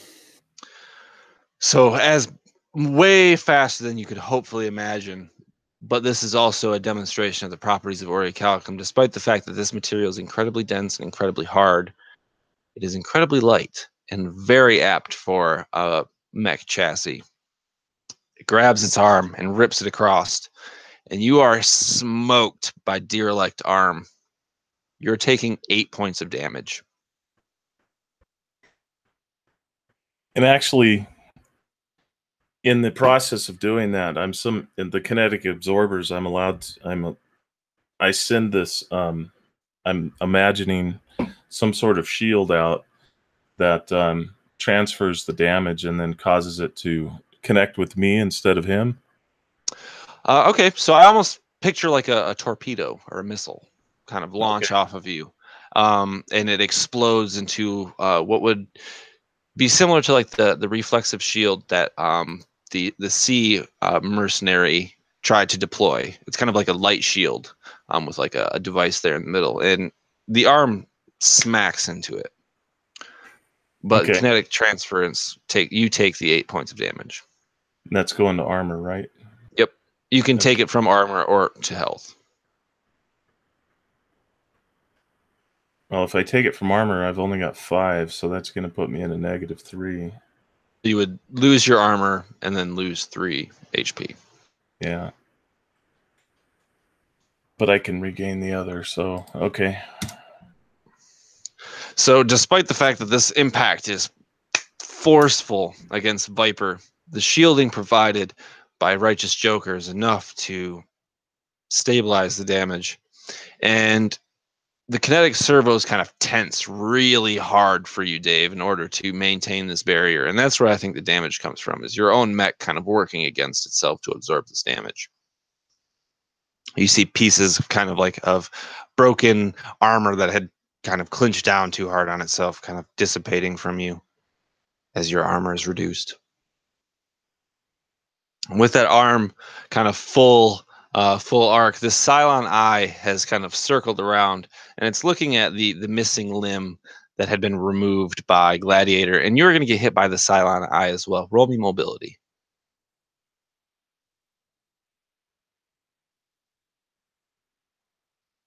We're talking to me? I'm talking to Gladiator, so Jose. Okay. All right, what am I rolling? Mobility. Whew. I passed by 1. So you see the Cylon eye kind of shifting your way, and you activate thrusters. You're able to keep the system center of your mech off kilter with this laser. And that brings it back to you guys. I have a quick question. The arm that I was pretty much in there shooting, that arm is off, right? Correct. Could I pretty much, like, in the same side, go to the joints of that leg so that way I can try to take that one out? I don't see a problem with that. Alrighty, so power and mobility, or just power? Just power. Oof. Okay, I felt that one. So you go to make a strike, and the movement of this, across the chest swing, was along with the shift of the body to kind of gaze at you with the Cylon eye, puts you off position, and you are unable to make contact. You shear more of the stone off like the back of the leg. Joker or Viper?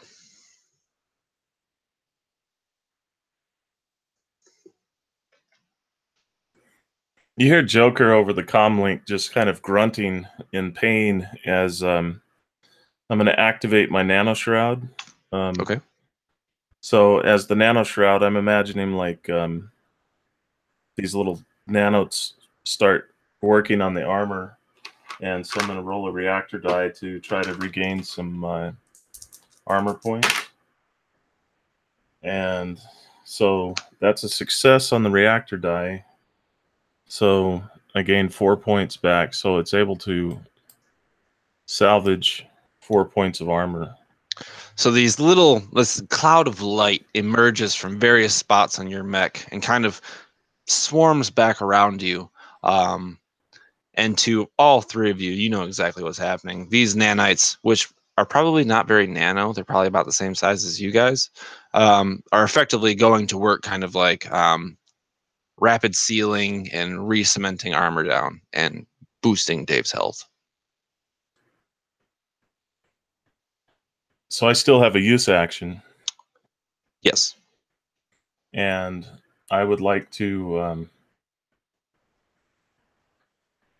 put the chain gun to the back of the nearest module, which is probably near the neck.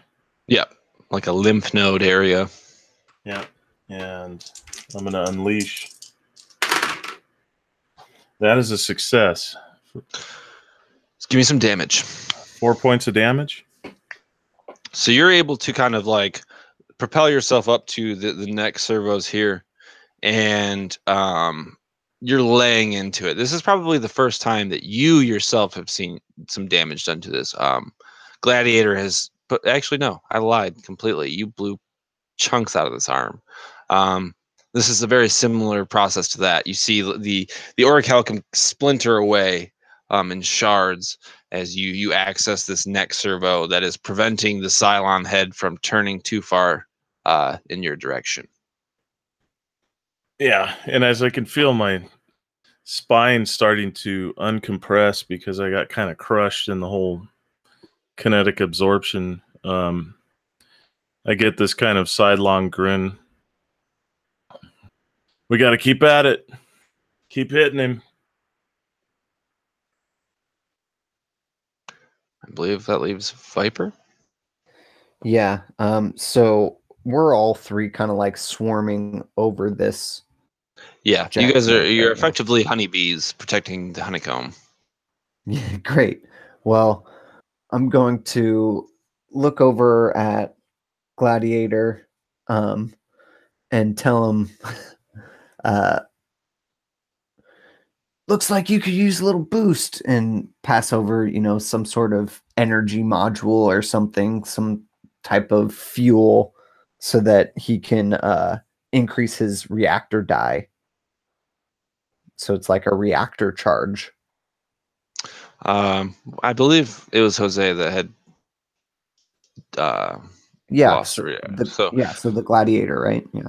This is very similar to Dave's kinetic absorption. It's like a small missile. Yours, a different color though. Whereas Dave's was like a red blinking. Yours is like a consistent yellow. And as it hits Gladiator, you see like 6 legs, kind of expand off this thing and attach to where his reactor would be.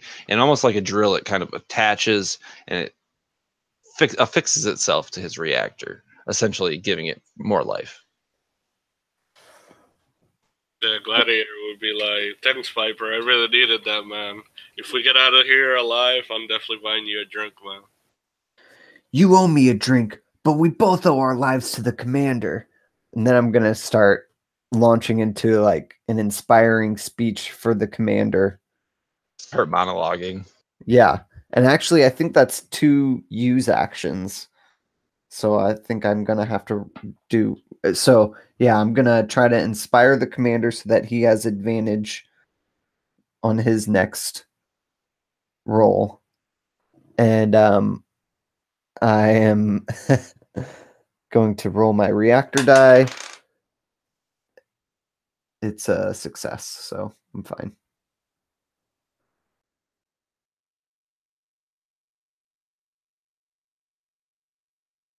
You said success? Yep.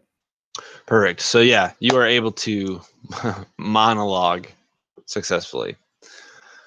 And that brings us back. Actually, is that everyone? Is everyone gone? I believe that puts us at turn 4 until collision with M27 or M57 rather.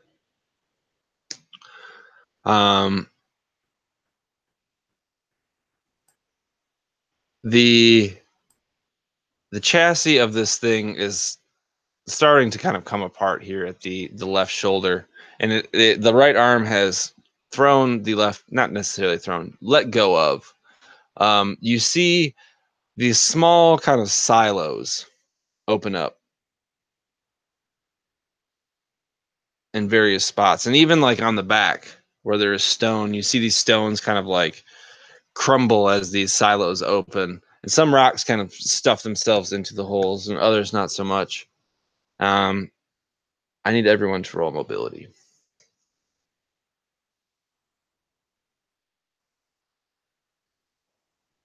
Nat 1. I got a 20.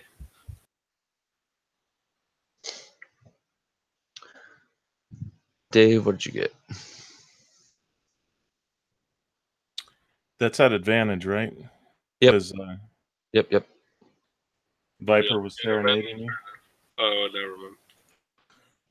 That would have almost been a failure, but actually I got a 1 on the second roll, so Viper and Joker, you're able to evade. Gladiator is not so lucky. Gladiator, you take the blunt of these Auricalcum missiles, and you take 16 points of damage.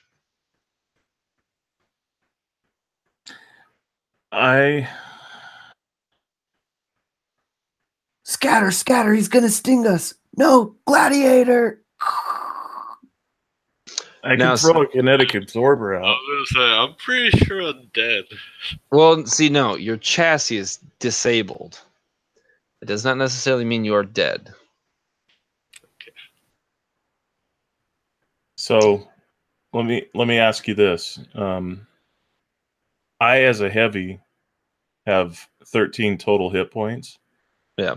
And 5 armor points. So at max, I could take that, but I don't know if the Maverick is set up to take that much damage. And he's already taken damage. For the sake of story and ending here in the next 20 minutes, we can forego that and let this happen. No! So if you'll allow me, I'm going to throw a kinetic absorber and an energy shield. Okay.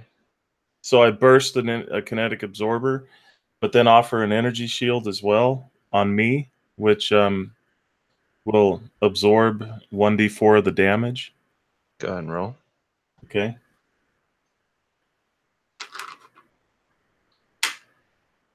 So it's going to knock 3 points off of that. Okay, so you're sitting at 13 to absorb. Right, which leaves me with 1 hit point. So as a last-ditch effort, and it's not so much that these are missiles as they are like shrapnel of Auricalcum, you are able to, once again, absorb the brunt of this damage with the kinetic servos kind of really grinding down on your mech. You feel like if you had pushed this any farther, you would have sabotaged your own vehicle. But you held on as you see the chest detach from this mech and enter like a jet stage. But its own Auricalcum shrapnel kind of damages this ship and is now floating derelict towards you, Dave. And I would say your current position are not in an ability to catch this, but your teammates could. And as this happens, the giant mech itself is kind of powering down.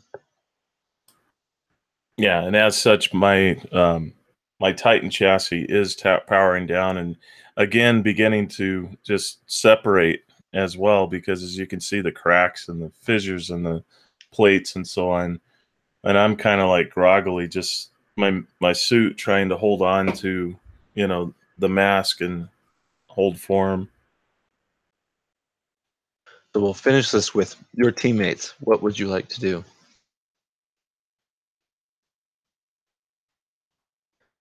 Get the commander, Gladiator! Get the commander! I mean, I'm gonna try to... Can my mech handle room for a passenger? Absolutely. Yeah, so I'm gonna try to fucking scoop him up as quickly as I can. So I almost picture like a similar kind of ejection pod coming from Righteous Joker, as his mech is kind of shutting down from the stress activated upon it. So there's kind of two kind of derelict pods almost intermingling through space. And give me a mobility check. Pass. So yeah, you are able to lunge off this massive mech and grab a hold of the black box, if you will, of Righteous Joker. Don't you fucking die on me, Commander. You guys still have Comlink. He's perfectly conscious. He's hurt. And Jose, no, you did not take any damage.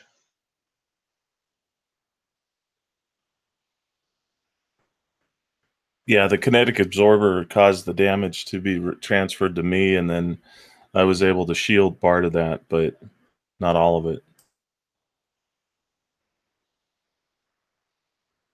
So it leaves us with Gladiator. What are you doing now that this mech has been disabled and this escape pod is kind of forming?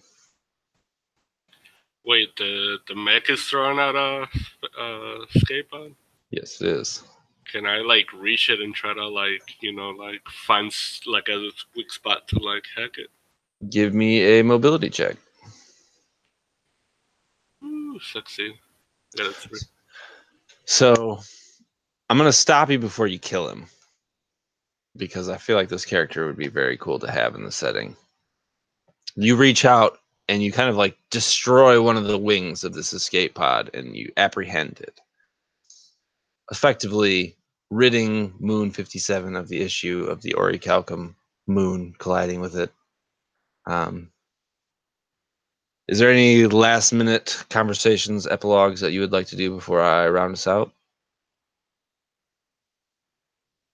Nice work, Gladiator. Let's get this fucking Martian and the Commander back to home base. Whatever moon it's on. Random moon. Moon 42. Moon 42. Yes, I knew it. Good job, boys. And as I'm sitting there, kind of late, trying to breathe as, I'm running out of oxygen or whatever, I start clicking the nano shield, nano shroud again, trying to bring it together. And there's like this short-circuiting sound as it slowly starts trying to work at bringing the mech together, my Titan back together.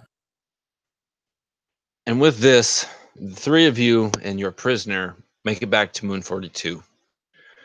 The Martian is imprisoned and further interrogated for his motives and positioning around Jupiter itself. And the 3 of you are highly commended for the salvation of Moon 57, despite the fact that you owe no allegiance to them. Moon 42 was able to send out a salvage team which fully salvaged this massive mech, though damaged beyond repair and put together in a way that differs from the human construction of mechs. The mass stores of Auricalcum, encasing it and built of it, we're able to smelt and produce a new mech and repair Righteous Joker. So with that, I would like to conclude the maiden voyage of the Shattered setting.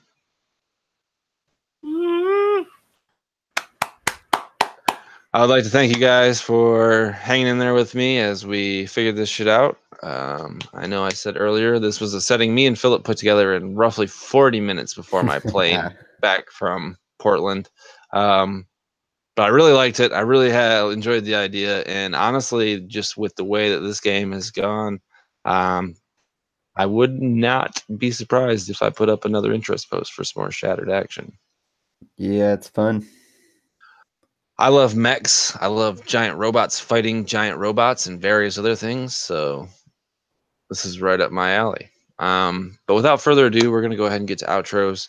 Feel free to make any comments or anything as well, and we'll sign off. So we're gonna go backwards. Philip. Thanks for playing with me, guys.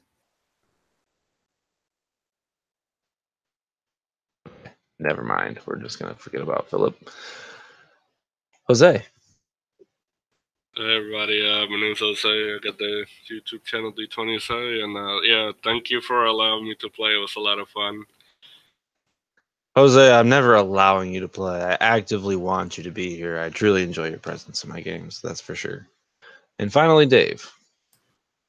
That's not necessarily true. You did throw up a PayPal link in the group chat before the game. So Hey, behind the scenes. We don't talk about that.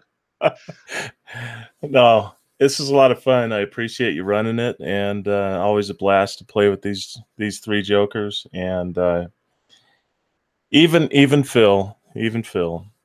So I've been Dave with Mornblade Gaming, and Baron's going to put a link down in the doobly-doo below for the Mecha Hack, so you can get your own copy, because he's Mecha cool. Hack sick. Yeah, Yep.